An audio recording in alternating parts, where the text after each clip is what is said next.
അസ്സലാമു അലൈക്കും വറഹ്മത്തുള്ളാഹി വബറകാതുഹു. ഇതരമത സുഹൃത്തുക്കൾക്കെൻ്റെ ഹൃദയാഭിവാദ്യങ്ങൾ. പ്രിയമുള്ളവരെ, വളരെ സന്തോഷകരമായ ഒരു വാർത്തയാണ് പുറത്തു വന്നിരിക്കുന്നത്. പുരുഷന്മാരായ ആളുകൾക്കൊക്കെ ഏറ്റവും കൂടുതൽ അഭിമാനിക്കാവുന്ന, ആശ്വസിക്കാവുന്ന ഒരു വാർത്തയാണ്. നമ്മുടെ കേരള ഹൈക്കോടതി ജഡ്ജ് ജസ്റ്റിസ് കുഞ്ഞികൃഷ്ണൻ സാർ പുറപ്പെടുവിച്ച ഒരു വിധി ന്യായമാണ്. എന്താണതെന്നല്ലേ, ഈയിടെയായി പെരുത്ത് വന്ന ഒരു പരാതിയാണ് പുരുഷന്മാർക്കെതിരെ വ്യാജ പീഡന ആരോപണം നടത്തുക എന്നുള്ളത്. നമ്മുടെ രാഹുൽ ഈശ്വറും പിന്നണികളൊക്കെ അതിനു വേണ്ടിയിട്ട് അഹോരാത്രം പ്രയത്നിക്കുന്നതും പ്രവർത്തിക്കുന്നതും നമ്മൾ കണ്ടു കേട്ടു. ഒരു സെലിബ്രിറ്റിയുടെ കാര്യത്തിൽ നമ്മളത് അനുഭവിച്ചറിയുകയുണ്ടായി. കാര്യമെന്താണെങ്കിലും നിസ്സാര കാര്യങ്ങൾക്ക് വരെ ചിലപ്പോൾ കള്ളപ്പരാതികൾ കൊടുക്കുകയാണ്. പ്രശ്നങ്ങളുണ്ടെങ്കിൽ പരാതി കൊടുക്കണം, ഓക്കെ, കൊടുക്കാം, കൊടുക്കാതിരിക്കാം, അത് അവനവൻ്റെ മനസ്സിൻ്റെ വിശാലത അനുസരിച്ചിരിക്കും. പക്ഷേ പണം കിട്ടാൻ വേണ്ടി, പണം പിടുങ്ങാൻ വേണ്ടി, വിലപേശാൻ വേണ്ടി, സമൂഹത്തിൽ ആളാകാൻ വേണ്ടിയിട്ട് ചില സ്ത്രീ പേരുകളുള്ള ആളുകളുടെ പേരുകളൊന്നും പറയുന്നില്ല, അത് ഇപ്പോൾ വ്യാപകമായി വളരെയധികം മിസ്യൂസ് ചെയ്യുന്ന, ദുരുപയോഗം ചെയ്യുന്ന ഒരു തിന്മയായി മാറിയിരിക്കുകയാണ്. പുരുഷന്മാരെ എങ്ങനെയെങ്കിലും, അത് തീവ്ര ഫെമിനിസത്തിൻ്റെ കൂടി ഭാഗമാണത്,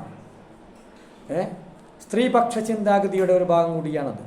പുരുഷന്മാരെ, തനിക്കും ആങ്ങളയുണ്ട്, ഭർത്താവുണ്ട്, ആൺമക്കളുണ്ട്, പിതാവുണ്ട്, ഇതുപോലും പരിഗണിക്കാതെ സമൂഹത്തിൽ ആളാകാൻ വേണ്ടിയിട്ടും പണവും പ്രശസ്തിയും ദുരഭിമാനവും, താൻ അത്തരക്കാരിയല്ല, അല്ലെങ്കിൽ താൻ അന്തസ്സുള്ളവളാണ്, ആഭിജാത്യമുള്ളവളാണ് എന്നൊക്കെ മാലോകരെ വിളിച്ചറിയിക്കാൻ വേണ്ടിയിട്ട് വ്യാജ പരാതി കൊടുക്കുക. നമ്മുടെ ഈ അടുത്ത കാലത്തൊക്കെ നമ്മൾ സിനിമാ മേഖലയിലും സെലിബ്രിറ്റീസിൻ്റെ ഇടയിലൊക്കെ നമ്മൾ കണ്ടു. സാധാരണക്കാരുടെ ഇടയിൽ ഇത് വ്യാപകമായിട്ടുണ്ട്, അതാരും പുറത്ത് ലോകം അറിയുന്നില്ല എന്നുള്ളൂ. എന്നാൽ അത്തരക്കാർക്ക് കൂച്ചുവിലങ്ങിടാനാണ് നമ്മുടെ ജസ്റ്റിസ് കുഞ്ഞികൃഷ്ണൻ സാറ് ഒരു കൂച്ചുവിലങ്ങ് തന്നെയാണ്, ഒന്നൊന്നര കൂച്ചുവിലങ്ങാണ്. അദ്ദേഹം പറഞ്ഞിരിക്കുന്നത്, സ്ത്രീയുടെ ഇത്തരം വ്യാജ പരാതികൾ അത് വേദവാക്യമായി അണ്ണാക്ക് തൊടാതെ വിഴുങ്ങേണ്ടതില്ല എന്നാണ്. പോലീസുകാർ ഇങ്ങനെ പരാതി തരുമ്പോൾ അത് പുരുഷൻ്റെ മൊഴിയാണെങ്കിലും സ്ത്രീയുടെ മൊഴിയാണെങ്കിലും 4 വട്ടം അല്ല 40 വട്ടം ഒന്ന് ആലോചിക്കണം, അതിൻ്റെ നിജസ്ഥിതി എന്താണെന്ന് കണ്ടെത്തണം. എന്നിട്ടേ കേസെടുക്കാനും FIR ഇടാനും കുറ്റപത്രം സമർപ്പിക്കാനൊക്കെ പാടുള്ളൂ. കുറ്റപത്രം അതിൽ അവസാനത്തതാണല്ലോ കുറ്റപത്രം. FIR എന്നുള്ളത് ഫസ്റ്റ് ഇൻഫർമേഷനാണ്, രജിസ്റ്ററാണ്. അത് ഒന്ന് പുതുക്കി ഒന്ന് കൺഫേം ചെയ്യുന്നതാണല്ലോ FIR, പിന്നെ കുറ്റപത്രം എന്ന് പറയുന്നത്. കുറ്റപത്രം സമർപ്പിക്കുന്നതിന് മുമ്പ് നിങ്ങൾ നല്ലപോലെ ആലോചിക്കണം, ഇത് വ്യാജ പരാതിയാണോ, ഫേക്കാണോ, ഒറിജിനലാണോ എന്നൊക്കെ നിങ്ങൾ ചിന്തിക്കണം. അതിനെക്കുറിച്ച് നിങ്ങൾ അന്വേഷിക്കണം. ഫേക്കാണെങ്കിൽ, വ്യാജ പരാതിയാണെങ്കിൽ ആ പരാതി കൊടുത്ത സ്ത്രീക്കെതിരെ നടപടിയെടുക്കാൻ നിങ്ങൾ മടിക്കരുത്. ആ സ്ത്രീയുടെ ആ പരാതിയെക്കുറിച്ചുള്ള നിജസ്ഥിതി നിങ്ങൾ അന്വേഷിച്ച് കണ്ടെത്തണം. അത് ഫേക്കാണോ ഒറിജിനലാണോ എന്ന് നിങ്ങൾ മനസ്സിലാക്കണം. എന്നിട്ടേ നിങ്ങൾ പുരുഷനെതിരെ ചാർജ് ചുമത്താവൂ, കുറ്റം ചുമത്താവൂ, കുറ്റക്കാരനെന്ന് വിധിക്കാവൂ എന്ന് കോടതി പറയുകയാണ്. കോടതിക്ക് പോലീസുകാർ സമർപ്പിക്കുന്ന കുറ്റപത്രം അതനുസരിച്ച് പ്രവർത്തിക്കാനേ കഴിയുള്ളൂ. പിന്നെ വാദം, അതിൻ്റെ ആർഗ്യുമെൻ്റൊക്കെ നടക്കുമ്പോഴാണ് പിന്നെ കാര്യങ്ങളൊക്കെ പുറത്തു വരിക.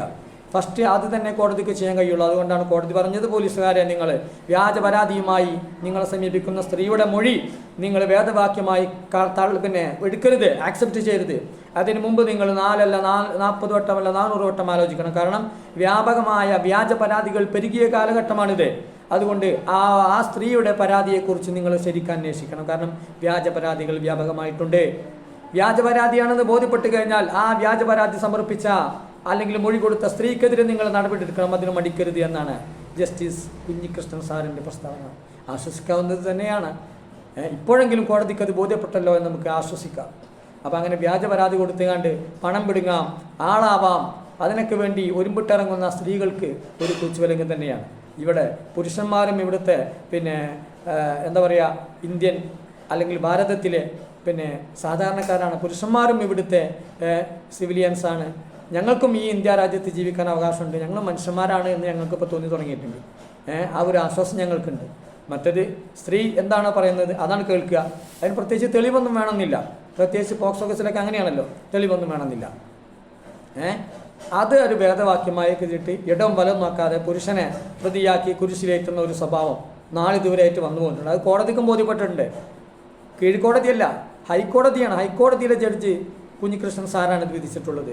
കുഞ്ഞികൃഷ്ണൻ സാറിന് പുരുഷന്മാരെ പ്രതിനിധീകരിച്ചുകൊണ്ട് റെപ്രസെൻ്റ് ചെയ്തുകൊണ്ട് ഒരുപാട് അഭിനന്ദന പ്രവാഹം വന്നിട്ടുണ്ട്. എൻ്റെ വക ഞാനും അഭിനന്ദനം അറിയിക്കുകയാണ് ബഹുമാനപ്പെട്ട കോടതിയോട്. പുരുഷന്മാരുടെ ഭാഗവും പുരുഷന്മാരും മനുഷ്യരാണല്ലോ എന്ന ചിന്ത കോടതിക്കും ജഡ്ജിനും വന്നതുകൊണ്ട് ഇത്തരം വ്യാജ പരാതികൾക്കെതിരെ നടപടിയെടുക്കാൻ പോലീസുകാർക്ക് അഥവാ മുന്നും പിന്നും ചിന്തിക്കാതെ നടപടിയെടുക്കുന്ന പോലീസിൻ്റെ ഈ സമീപനത്തെ തിരുത്തിക്കൊണ്ടുള്ള ഈ ഒരു പ്രസ്താവന വളരെയധികം ആശാവഹമാണ്, ആശ്വാസം നൽകുന്നതാണ്.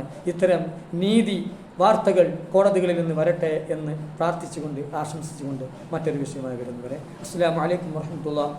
ഇതര മത സുഹൃത്തുക്കൾക്ക് എൻ്റെ ഹൃദയാഭിവാദികൾ.